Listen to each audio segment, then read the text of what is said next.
Vamos, que el Señor les bendiga. Vamos a iniciar con la escuela dominical de esta mañana. Y bueno, antes de iniciar vamos a ponernos en las manos de Dios. Los invito a que elevemos una oración. Padre Celestial, te damos las gracias, Señor, porque nos permites nuevamente estar en este lugar, en este santuario, para honrarte y alabarte, Señor. Señor, en estos momentos que vamos a empezar con esta escuela dominical, nos ponemos en tus manos, Señor, para que seas tú quien nos enseñe, Señor, a través de la exposición de tu palabra en esta mañana, Señor. Danos una mente abierta, un corazón humilde, Padre, para poder comprender y para poder aplicar, Señor, esta enseñanza en nuestro andar diario, Señor. Dios, hermanos que vienen en camino, apresura sus pasos. Los que no han de venir, tú conoces las causas, Señor, bendíceles donde se encuentren. Y, Señor, ponemos en tus manos tanto esta escuela dominical como la siguiente hora, Señor. Háblanos a través del predicador, Señor, que exponga palabra tuya, que sea enseñanza tuya el día de hoy, Señor. Todo esto te lo pedimos en nombre de Cristo Jesús. Amén. Y bueno, hace 2 semanas estuvimos viendo ahí que en cuanto al discipulado había algo que nos estorbaba, y eso que nos estorba es el pecado, ¿no? Es un impedimento que nos impide ahí en nuestro andar diario con Jesús. Siempre va a tratar de estorbarnos, siempre nos va a llevar a tomar malas decisiones, y bueno, ese es el enemigo de todo creyente, ¿no? Ese es el enemigo de aquellos discípulos de Cristo. Y bueno, vamos ahora a continuar con lo que viene siendo la siguiente semana número 7, y lleva por título ¿cuál es el objetivo del discipulado? Y bueno, para empezar, un maratón podría durar solo 4 o 5 horas. Bueno, eso es lo que el autor comenta que le han dicho, y posiblemente a lo mejor nosotros que hemos visto maratones, a lo mejor más o menos podemos afirmar que es eso. Y bueno, esas horas pueden parecer muy largas cuando te encuentras en medio de ello. No solo eso, sino que para correr exitosamente en un maratón tienes que haber entrenado por meses desarrollando la resistencia. Y bueno, eso es algo que es muy cierto. Para poder competir en un periodo de tiempo, aquella persona que quiera participar o aquel que va a participar, pues se tiene que preparar, tiene que abstenerse de comer ciertos alimentos, se tiene que preparar durmiendo a sus horas. Bueno, es una disciplina para que esta persona solamente pueda llegar a correr unas 5 horas, ¿no? O aquellos que participan en carreras de rápidas, en atletismo, en cosas así, para unos 5 o 10 minutos o menos, ¿no? O para el salto de garrocha, bueno, la persona con antelación, con tiempo, se tiene que ir preparando para una competición, pues con un tiempo corto, ¿no? Una participación corta. Y bueno, en un maratón no se diga, ¿no? Correr alrededor de caminar 3-5 horas, bueno, a lo mejor a la persona se le puede parecer pues muy, muy difícil, ¿no? A los que están participando, y por eso tienen ellos que desarrollar esa resistencia para poder aguantar, para poder soportar dicha actividad, ¿no? Y bueno, ya sea en la carrera misma o en el entrenamiento, mantener la mirada en la línea de meta es esencial para completar una larga y difícil tarea como lo es un maratón, ¿sí? Es un sacrificio que las personas o aquellos deportistas hacen. ¿Para qué? Para una meta. ¿Cuál es esa meta? Bueno, algunos tal vez la meta de ellos es acabar el maratón, durar todo el tiempo que dure, durar todo el recorrido y llegar a la meta, acabarlo, ¿no? A lo mejor para otros la meta es alcanzar uno de los 3 primeros lugares, ¿sí? Que podría ser la meta de la mayoría, estar dentro de esos primeros 3 y obtener el premio, ¿no? Obtener el reconocimiento, obtener hasta cierta pues recompensa, ¿no? La persona, esa es la meta que tiene la persona, ¿sí? Y bueno, esa es, tiene puesta su mirada en ese objetivo, ¿sí? Para poder completar esta tarea. Y bueno, piensa en alguna tarea difícil o larga en la que te hayas involucrado.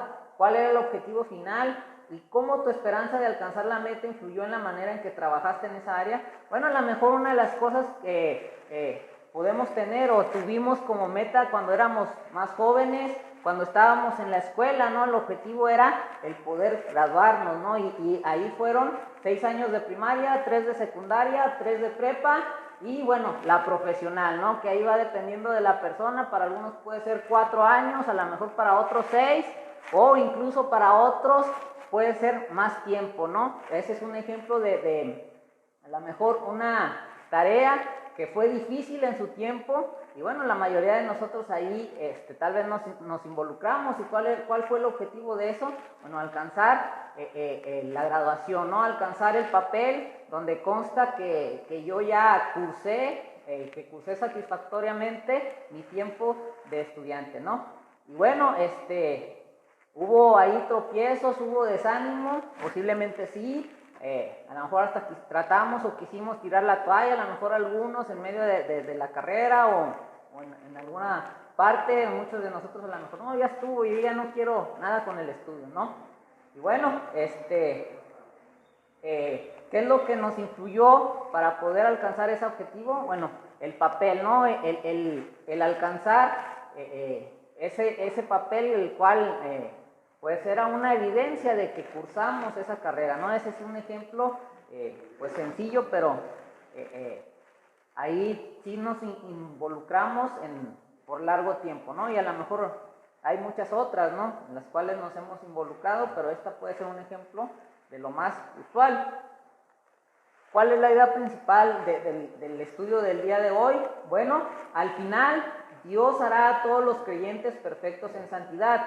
Esta esperanza cierta vigoriza, motiva y sostiene nuestros esfuerzos para crecer y ayudar a otros a crecer en santidad aquí y ahora. Ese debe de ser nuestra meta, ese debe de ser el objetivo de cada discípulo de Cristo, ¿no? Día a día irse pareciendo más a Cristo. Recordemos que mientras estemos aquí no somos perfectos.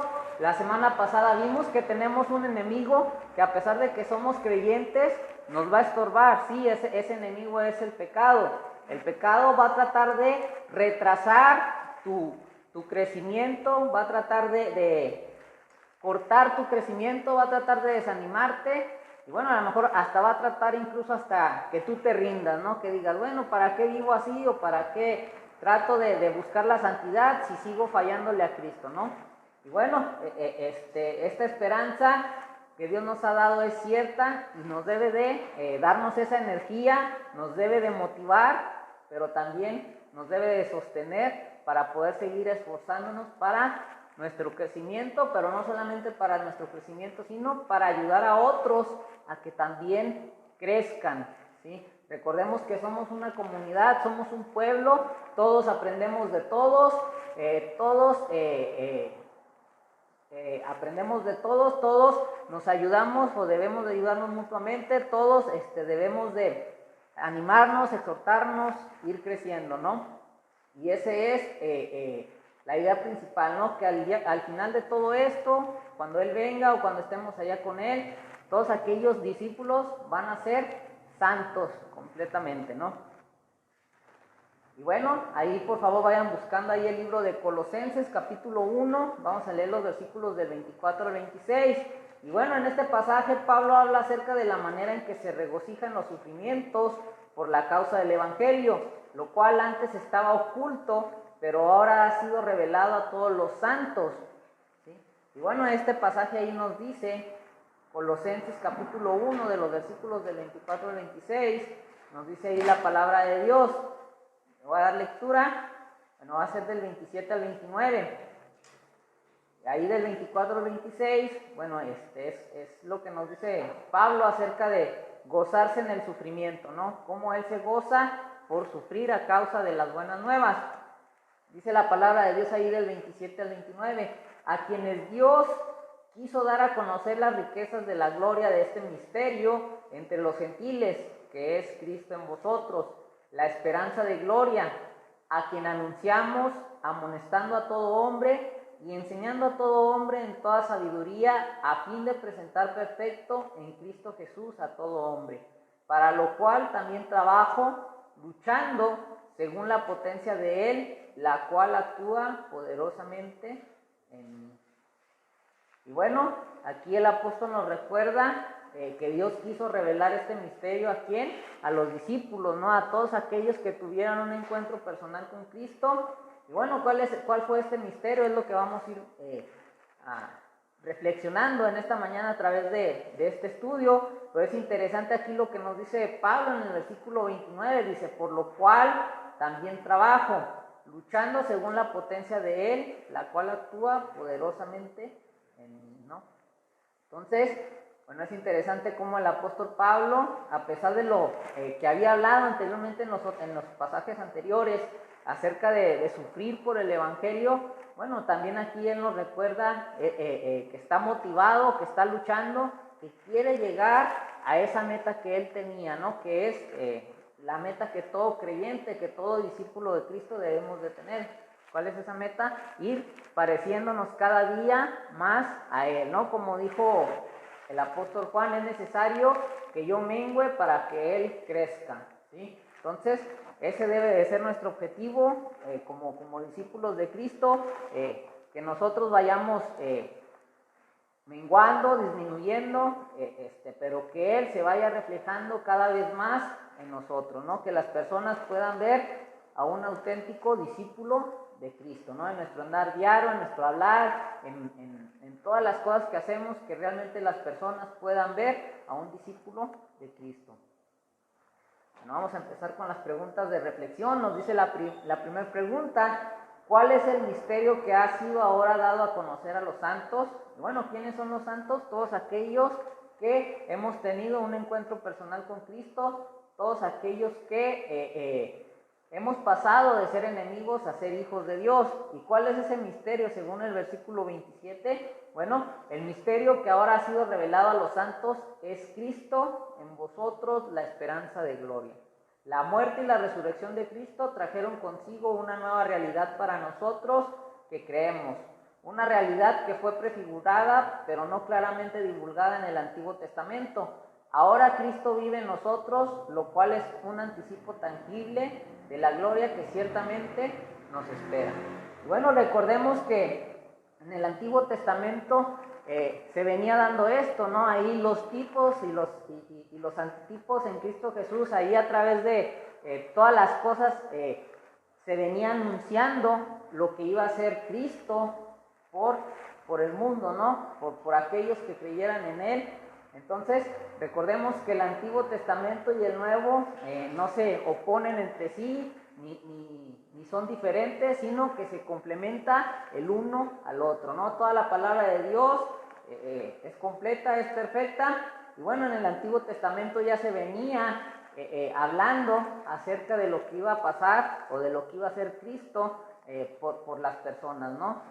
Entonces, bueno, aquí nos dice, ¿no? Aquí, ahora Cristo vive en nosotros, lo cual es un anticipo tangible de la gloria que ciertamente nos espera, ¿no? Recordemos que Jesús cuando anduvo aquí hizo promesas. Recordemos ahí en el caso del que estuvo ahí crucificado con Él, ¿no? De uno de los que creyó en Él, al último momento, que le dijo: de cierto te digo que tú estarás, este día tú estarás conmigo en el paraíso, ¿no? Parafraseando. Y bueno, esa es otra de nuestras metas, el estar presentes, el estar con Él por toda la eternidad, ¿no? Y bueno, ese es el anticipo de esa gloria, ¿no? Es lo que estamos esperando, es lo que es nuestra esperanza, es la meta que queremos alcanzar, ¿no? Aparte de ser más como Él, bueno, también queremos llegar a estar con Él por la eternidad. Dice la siguiente: ¿a quién proclama Pablo y de qué manera Pablo lo proclama? Bueno, Pablo proclama a Cristo, y la manera en que lo proclama es a través de la advertencia y la enseñanza de todos en toda sabiduría. Ese es nuestro objetivo también como discípulos de Cristo, es el proclamar a Cristo, ¿sí? Debemos de advertirle a las personas cuál es el destino que les espera si no se arrepienten, si no tienen ese encuentro con Cristo. Y si la persona decide arrepentirse, decide creer en el mensaje, en las buenas nuevas, ¿qué es lo que debemos de hacer? Debemos de enseñarlo, ¿sí? Pero se le debe de enseñar con sabiduría, se le debe enseñar con la palabra de Dios, ¿sí? Que no sea una enseñanza humana, sino que se le debe enseñar lo que la palabra de Dios nos dice, ¿no? Dice la siguiente pregunta: ¿con qué propósito u objetivo proclama Pablo a Cristo? Bueno, Pablo proclama a Cristo alertando y enseñando a todos en toda sabiduría para presentarlos maduros en Cristo. Esto es, Pablo trabaja para llevar a los creyentes a una madurez plena en Cristo, en preparación para el día final, en el cual Dios perfeccionará la obra de santificación que comenzó en esta vida. ¿Sí? Entonces, esto es por lo cual debemos de trabajar, ¿sí? Ir madurando en Cristo, irnos preparando para aquel día final y bueno, para esperar esa perfección que Dios hará en la vida de todo su pueblo, ¿no? Dice aquí que, bueno, Dios perfeccionará la obra de santificación que comenzó en esta vida. ¿Sí? Ahorita estamos bajo un proceso de santificación día a día, estamos practicando, tratando de ser santos, tratando de vivir una vida que le agrade a Él. Como lo mencioné, tenemos un enemigo que nos estorba, ese es el pecado, no nos deja, va a tratar de evitar nuestro crecimiento, pero cuando estemos con Él, cuando se cumplan todas estas cosas que se deben de cumplir, vamos a ser perfeccionados, no vamos a ser santos. Dice la siguiente: ¿cómo trabaja Pablo para presentar a cada uno maduro en Cristo? Bueno, con el fin de presentar a todos maduros en Cristo, Pablo dice que él trabaja luchando con toda la energía que Dios poderosamente pone en él. En otras palabras, Pablo trabaja duro, tan duro como puede. Pablo vio la tarea de discipular cristianos como algo que demandaba todo lo que él tenía para dar y se entregó totalmente a ello. Era el objetivo de Pablo, enseñar a las personas, a los creyentes, a prepararlos, a que maduraran, ¿no? Si vemos todas las cartas que el apóstol escribió, son una gran ayuda para todos los creyentes, para resolver problemas, para animarlos y bueno, también para que nosotros estemos atentos a esas doctrinas que van a tratar de confundirnos, a esas enseñanzas falsas que van a tratar de desviarnos del camino. ¿Sí? Pablo realmente trabajó muy duro por los creyentes de aquel tiempo y a través de sus cartas, bueno, él nos sigue enseñando y nos sigue preparando. Cuando Pablo habla acerca de presentar a cada uno maduro en Cristo, él tiene en mente el día final. Ese día todos los que creen en Cristo estarán ante Dios perfeccionados en justicia. En esta vida nunca alcanzaremos la perfección. Según consideramos en nuestro último estudio, el pecado aún mora en todos nosotros mientras vivimos, pero en el día final seremos presentados completos en Cristo. ¿Sí? Ahorita mientras estemos en esta carne, no vamos a alcanzar esa perfección, pero cuando ya no estemos en ella, vamos a ser totalmente perfeccionados, vamos a ser santos, vamos a estar completos en Cristo. Y fíjate que esto no hace que Pablo se descuide y diga, bueno, seréis perfeccionados en el día final, así que no tenemos que preocuparnos por ello ahora. En vez de esto, él hace exactamente lo opuesto, ya que él sabe que los creyentes serán perfeccionados en el día final, entonces trabaja y lucha con toda la fuerza que Dios pone en él.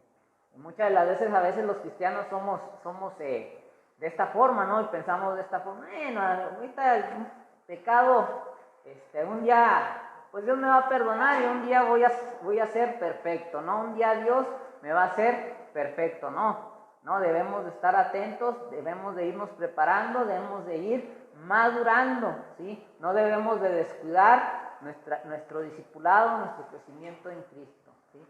Tristemente hay creyentes, hay personas que se dicen cristianos que viven de una manera carnal, ¿no?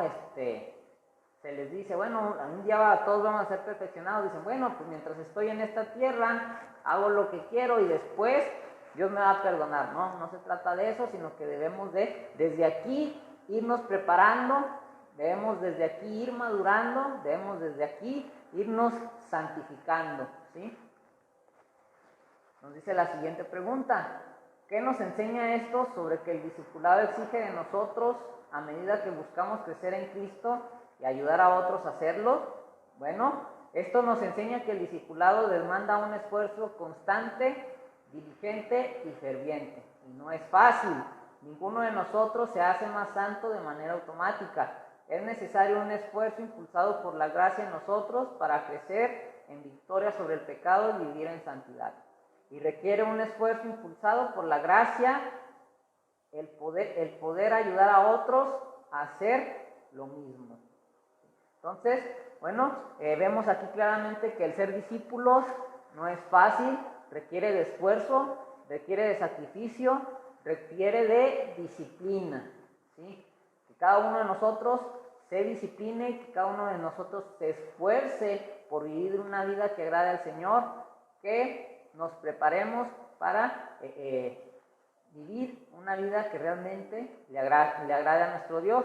Y bueno, también se requiere esfuerzo para que podamos ayudar a los demás, ¿sí? Para que otros puedan hacer lo mismo que nosotros hacemos, ¿no? El tratar de vivir una vida que le agrade a nuestro Dios, una vida que sea agradable para Él. Y bueno, dice la siguiente: si debemos de trabajar para presentar a cada persona madura en Cristo, ¿por qué la advertencia y la enseñanza son importantes? ¿Y acerca de qué cosas debemos de advertirnos y enseñarnos? Bueno, si debemos trabajar para presentar a toda persona madura en Cristo, la advertencia es importante porque, según consideramos la semana anterior, el pecado es un enemigo mortal que acecha dentro de nosotros, buscando hacernos cautivos de la maldad. El libro de Hebreos nos dice que el pecado endurece nuestros corazones y trata de alejarnos del Dios vivo. Es eso lo que el pecado va a hacer en nosotros, ¿no? Entonces esa es una advertencia para todos los discípulos, para todos los hijos de Dios. Y vayamos allí a Hebreos para leer este pasaje, versículos 13, capítulo 3, versículos 12 y 13. Dice ahí la palabra de Dios: mirad, bueno, búscalo ahí tú en tu casa, vas a ver este video más adelante. Y bueno, los que están aquí presentes, dice ahí la palabra de Dios: mirad, hermanos, que no haya en ninguno de vosotros corazón malo de incredulidad para apartarse del Dios vivo. Antes, exhortaos los unos a los otros cada día, entre tanto que se dice hoy, para que ninguno de vosotros se endurezca por el engaño del pecado. Entonces, esa es una advertencia importante para los discípulos de Cristo, ¿sí? Claramente el pecado va a tratar de endurecer tu corazón, el pecado va a tratar de alejarnos de Dios, el pecado va a tratar de esclavizarnos nuevamente, ¿sí? De llevarnos cautivos. Entonces, vemos aquí claramente esta advertencia del autor del libro de Hebreos. Y bueno, nos advierte acerca de esto, ¿no? Y es interesante ahí que nos dice lo siguiente ahí en el versículo 13: antes, exhortaos los unos a los otros cada día, ¿no? O sea, como discípulos de Cristo, si tú ves que tu hermano está actuando de una manera que no le agrada a Dios, bueno, tú puedes acercarte y decirle: hermano, ¿sabes qué? Eso que estás haciendo no está bien delante de la gracia, delante de nuestro Dios. Checa tu vida, ponte a cuentas con Él, ¿sí? Entonces, es importante que como discípulos de Cristo nos advertamos, nos exhortemos cada día, ¿no? Dice por tanto, necesitamos ser advertidos acerca del poder, el engaño y las consecuencias devastadoras del pecado. La enseñanza es importante porque la transformación personal se produce conforme nuestras mentes son renovadas por la palabra de Dios. Vayamos buscando ahí Romanos capítulo 12, versículo 1 y 2, ya es conocido, pero hay que tenerlo ahí en nuestra Biblia en mano para poder darle lectura. Dice: en lo que se refiere a lo que debemos advertir y enseñar a los demás, bueno, hay muchas buenas respuestas, pero vamos a leer qué nos dice Romanos 12, 1 y 2. Así que, hermanos, os ruego por las misericordias de Dios que presentéis vuestros cuerpos en sacrificio vivo, santo, agradable a Dios, que es vuestro culto racional. no os conforméis a este siglo, sino transformaos por medio de la renovación de vuestro entendimiento, para que comprobéis cuál sea la buena voluntad de Dios, agradable y perfecta. Entonces, ¿cómo podemos nosotros ir renovándonos día a día? ¿Cómo vamos a poder comprobar la voluntad de Dios? Con la enseñanza, ¿sí? Con el ir aprendiendo día a día lo que la palabra de Dios nos dice, ¿no? Entonces, ¿cómo vamos a poder hacer esto? A través de la enseñanza, ¿no? Entonces, la advertencia es buena para nosotros, para no dejarnos engañar por el pecado, y bueno, también la enseñanza para irnos renovando día a día. Lo que Juan dice ahí en Primera de Juan, ahí 3, complementa muy bien lo que nos menciona Pablo acerca del objetivo de su ministerio, ¿sí? Busquémonos ahí la primera carta de Juan, capítulo 3, vamos a leer los primeros 3 versículos. Y bueno, va a complementar ahí lo que Pablo nos dice, ¿no? Dice ahí: mirad cuál amor nos ha dado el Padre para que seamos llamados hijos de Dios. Por esto el mundo no nos conoce, porque no le conoció a Él. Amados, ahora somos hijos de Dios y aún no se ha manifestado lo que hemos de ser, pero sabemos que cuando Él se manifieste, seremos semejantes a Él, porque le veremos tal como Él es. Y todo aquel que tiene esta esperanza en Él se purifica a sí mismo, así como Él es puro. Primera de Juan, capítulo 3, del 1 al 3. Bueno, ¿qué hizo Dios para demostrar su amor por nosotros? Ahí según el versículo 1. Bueno, lo que Dios ha hecho por nosotros para demostrarnos su amor es que nos ha hecho sus hijos, ¿no? Recordemos que ahí fuimos, la palabra de Dios es clara y nos dice que antes de tener ese encuentro con Jesús, fuimos enemigos de Dios, pero una vez que tenemos ese encuentro, que tuvimos ese encuentro, esa reconciliación con Dios, pasamos a ser hijos de Dios, ¿sí? Y bueno, esa es la forma en que Dios nos ha demostrado su amor, ¿no? Que mandó a su Hijo para morir por nosotros, y bueno, nos ha hecho coherederos en Él. Dice la siguiente pregunta: ¿por qué el mundo no nos conoce? ¿Y por qué debería esto ser un consuelo y una motivación para nosotros? Bueno, el mundo no nos conoce porque no conoció a Jesús. Esto significa que no le reconocía ni lo aceptaba como el Hijo de Dios. Esto debería de ser un consuelo y una motivación para nosotros, porque cuando el mundo nos rechaza y nos persigue, sabemos que le hicieron lo mismo a Jesús y deberíamos esperar ser tratados de la misma manera. Jesús experimentó esto antes que nosotros y Él es un ayudador comprensivo y reconfortante cuando enfrentamos pruebas. Bueno, esto es algo que es muy cierto. Recordemos que cuando durante su ministerio, bueno, no lo reconocieron como hijo de Dios, no lo aceptaron como el Hijo de Dios, incluso, bueno, sufrió maltrato, rechazo. Sus discípulos, vemos que cuando fue traicionado, le dieron la espalda.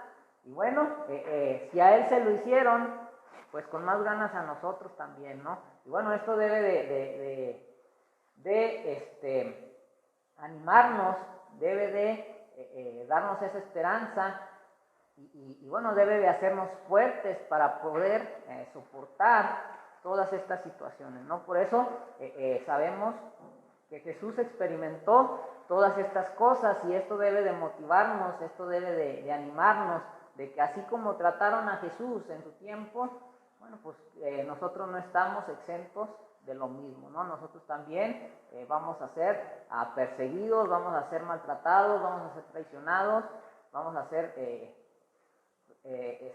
bueno, todo lo que le hicieron a Jesús, todo lo que sufrió en aquel tiempo antes que nosotros.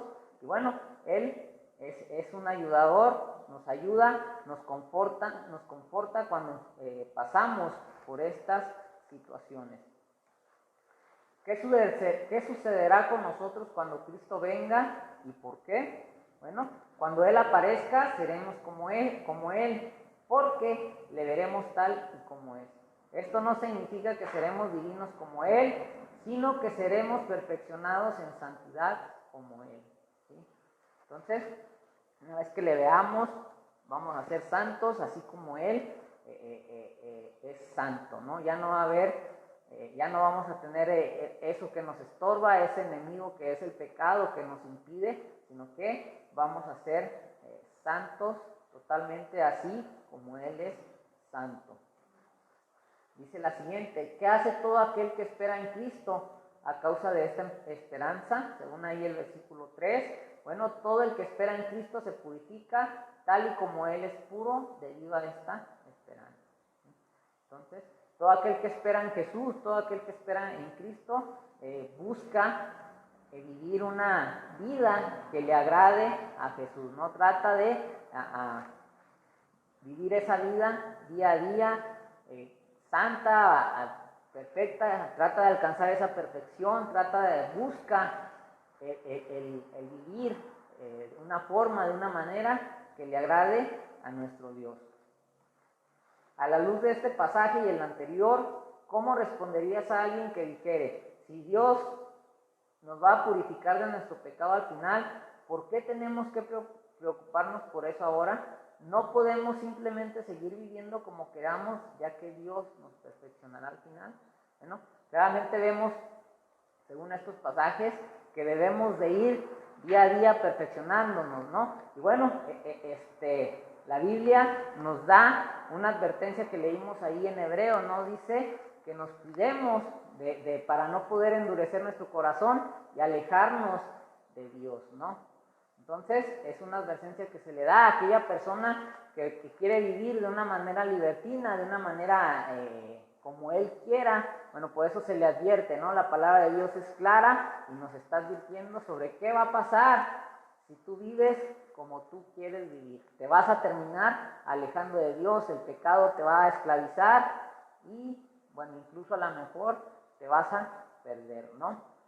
Bueno, por eso es importante que los discípulos de Cristo, que aquellos que han tenido un encuentro personal con Él, desde ya empecemos o busquemos el vivir vidas que le agraden, ¿no? ¿A través de qué? De la enseñanza.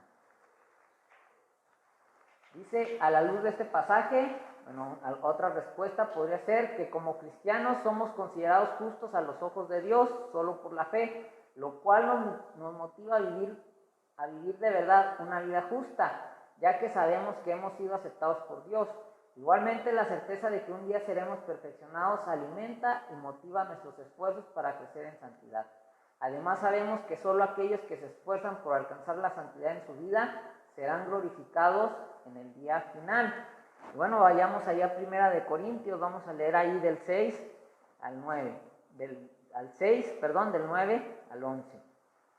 Dice ahí la palabra de Dios: ¿no sabéis que los injustos no heredarán el reino de Dios?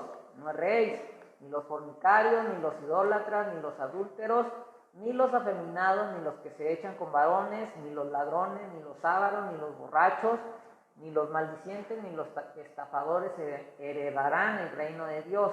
Y esto erais algunos, mas ya habéis sido lavados, ya habéis sido santificados, ya habéis sido justificados en el nombre del Señor Jesús y por el Espíritu de nuestro Dios.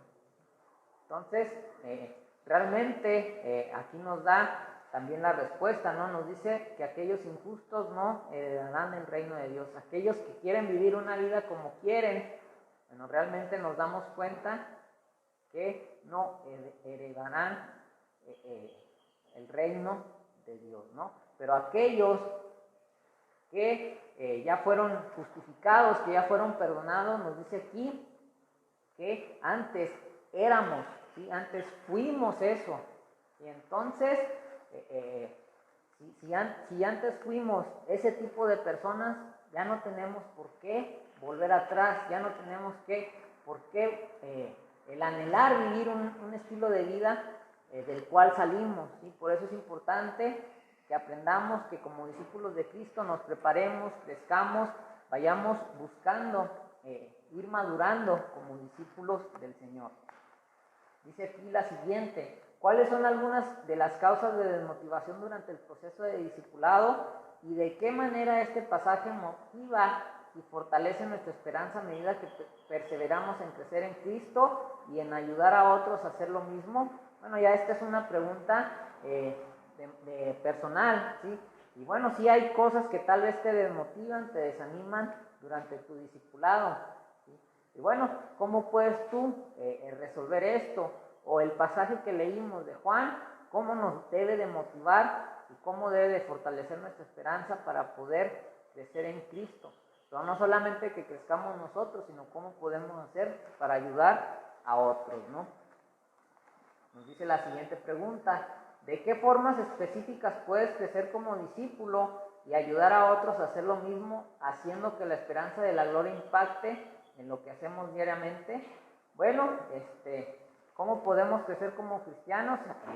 Hay una lista ahí, hemos mencionado algunas cosas: el orar, el leer la palabra de Dios, el alabar a nuestro Dios a través de cantos, de alabanzas. Hay muchas formas en las que cada uno de nosotros podemos crecer como discípulo, ¿sí? Y bueno, ¿cómo podemos ayudar a los otros a hacer lo mismo? Motivarlos, ¿no? Involucrarlos, estar ahí con ellos para que ellos también puedan aprender, puedan motivarse, ¿sí?